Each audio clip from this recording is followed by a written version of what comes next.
The lucky spawn. Let's start with the most common way people get rich. They didn't. Their parents did. You didn't grind, you didn't hustle, you didn't read a single self-help book or wake up at 5 a.m. to meditate and cold plunge. You just had the audacity to be born to the right two people. That's it. That's the whole strategy. You came out of the womb already winning. The house was already paid off, the trust fund was already set up, your first car wasn't a hand-me-down with a busted AC, it was a Range Rover with your initials stitched into the headrests. You went to schools where the sports fields looked like Premier League stadiums, and the cafeteria had a sushi station. Now, people will try to tell you this comes with its own problems, and honestly, maybe it does. Maybe having everything handed to you makes it hard to find meaning. Maybe the absence of struggle leaves a hollow where ambition should be. Maybe you'll spend your 30s in therapy trying to figure out why none of it feels earned. But here's the thing. You're having that therapy session in a penthouse overlooking the city while sipping something expensive. The problems are real. They're just really comfortable problems.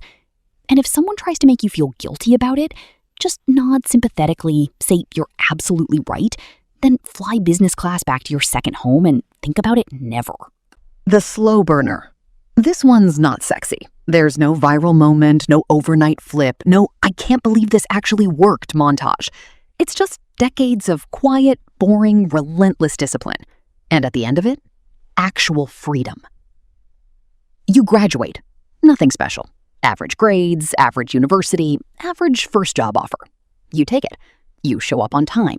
You do the work. You get promoted once every few years. You're not the smartest person in the room, but you're the most consistent. And over time, that turns out to matter more than people expect. Every month, before you spend a single cent on anything fun, you put money away. Not a lot at first, just enough to feel slightly annoying. An index fund, a pension contribution, a small investment account you basically ignore for years at a time. You live below your means, not dramatically. When your friends are leasing new cars, you're still driving the same one you bought 4 years ago. When they're booking 5-star holidays, you're going somewhere beautiful and slightly less Instagrammable. And then one day, roughly 40 years later, you look at your accounts. You're a millionaire. Not a flashy one, not a private jet one, but the kind where you genuinely don't have to work anymore if you don't want to. The kind where money stops being something you stress about and starts being something that just quietly handles itself. The dropout. You were 2 years into your degree when you made the call. Not dramatically. You didn't storm out of a lecture or post a manifesto. You just sat in a tutorial one afternoon, looked around the room and thought, I don't think this is how I learn things. You submitted your withdrawal form the following Monday and didn't tell your parents for 3 weeks. What followed was a period that your future self will romanticize, and your present self nearly broke you. You lived cheap. You learned fast. You taught yourself to code, or to design, or to sell, or to build. Whatever it was, you picked it up the hard way, from YouTube and forums and trial and error, mostly error. You launched things that flopped. You pitched people who said no.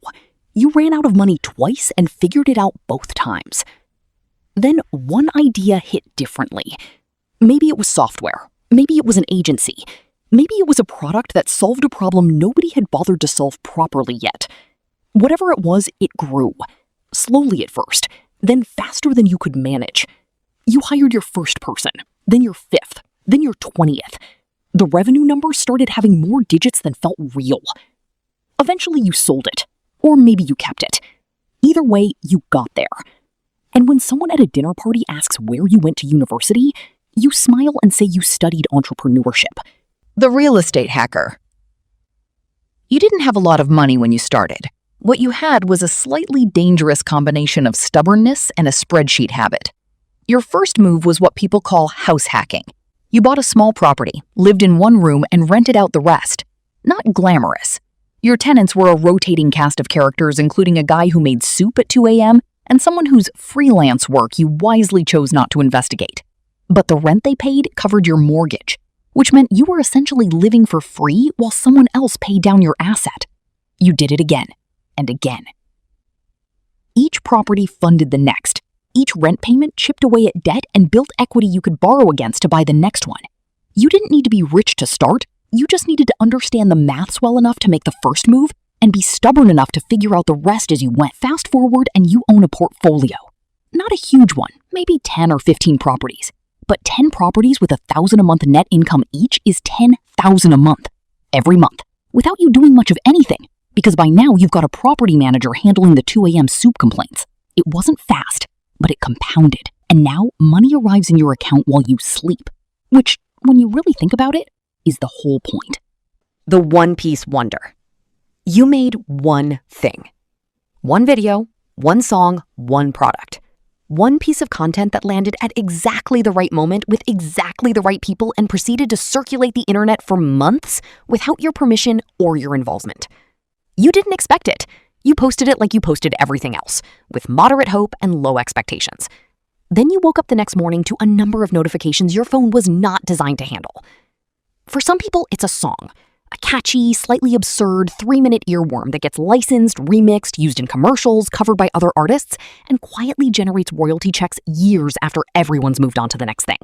For others, it's a product, a simple invention, something almost embarrassingly obvious in hindsight, the kind where you think, how did nobody do this before? That gets picked up, mass-produced, and ends up on the shelves of every major retailer. For others, it's a video or a post that lands a brand deal so large it changes your entire financial situation from one email. The hard part isn't making money once you've got the hit. The hard part is that there's no formula. You just had to keep making things until one of them worked. And some people make things for 10 years before that happens. And some people post their third video and the internet just decides. The commission savage. Everyone told you sales was beneath you. Too pushy, too transactional, too aggressive. You should have a real career, they said. Something stable, something respectable, something with a title that sounds good at family dinners. You ignored all of them. Because here's what the people saying that don't understand. Good salespeople earn more than almost anyone, not because of a salary, but because of commission. And commission has no ceiling. You started at the bottom. Cold calls, rejection, doors closing in your face, both literally and metaphorically. You got hung up on more times in your first month than most people get in a lifetime. You learned to not take it personally, which is harder than it sounds and more valuable than almost any skill you could name. Then you got good. Then you got very good. You learned how to read people, how to listen more than you talk, how to make someone feel understood before you ever mention a price. You learned that the best salespeople don't feel like salespeople at all. Your income started climbing. Then it started climbing fast. In a commission-based role at the right company selling the right product, a genuinely exceptional salesperson can earn numbers that make their salaried colleagues genuinely uncomfortable to hear. You don't have a prestigious degree. You don't have a complicated skill set that took years of formal training. The digital ghost. Nobody knows your name. That's entirely the point. You run a newsletter, or a blog, or a niche YouTube channel about something extremely specific that a surprisingly large number of people are very passionate about. Whatever it is, you found the gap, the underserved corner of the internet where the audience existed, but nobody had shown up properly for them yet. You showed up, consistently, for longer than felt reasonable. And slowly, you built something. Not millions of followers, maybe not even hundreds of thousands, but a deeply loyal, highly specific audience that actually reads every word, watches every video, opens every email. Then you monetized it, subtly, correctly. Affiliate links for products your audience actually wants. A digital course that solves a problem your audience actually has. Sponsorships from companies desperate to reach exactly the people you've gathered. Your overhead is almost nothing. Your margins are almost everything. You work from wherever you want, whenever you want, and the business runs on a laptop and an internet connection. Nobody's heard of you outside of your niche. Inside it, you're the authority. The gambler. You walked into the casino with $200, a loose plan, and what can only be described as a catastrophically optimistic attitude. You sat down at the blackjack table. And here's the thing, you actually knew how to play. You'd studied it, counted cards in your bedroom using a deck and a YouTube tutorial, drilled the strategy until the decisions were automatic. You weren't relying on luck so much as tilting the edge slightly in your favor. The first hour was slow. You won some, lost some, stayed roughly even while you got a feel for the table. Then the cards started landing. You played clean. No ego moves, no chasing, just the math, over and over. You doubled when the count said double. You stood when the count said stand. You increased your bets in small increments when the deck was favorable and pulled back when it wasn't.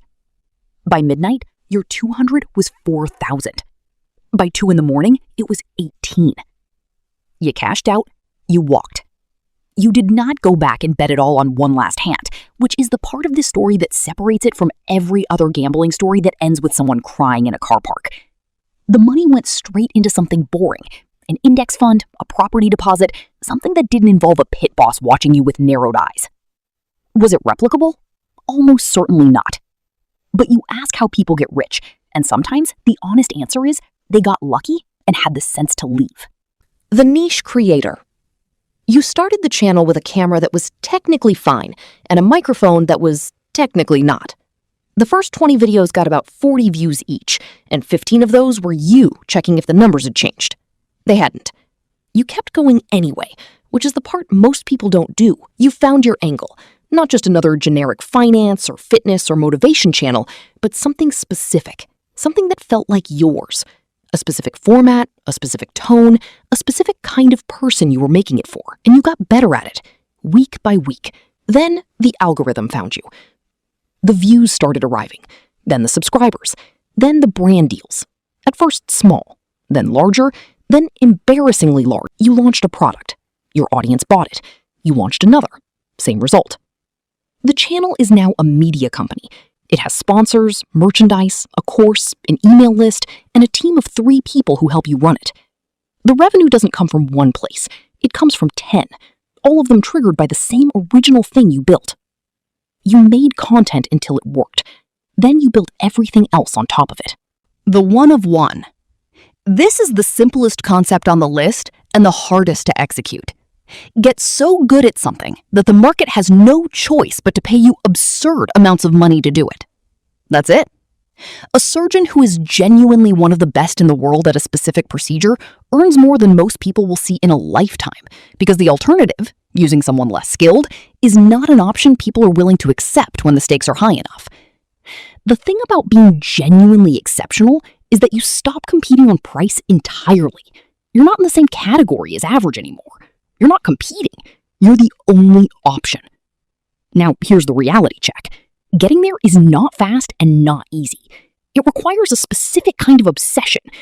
Most people don't do that, which is exactly why the ones who do get paid the way they do. Go all the way in. The market rewards depth in a way it never rewards breadth.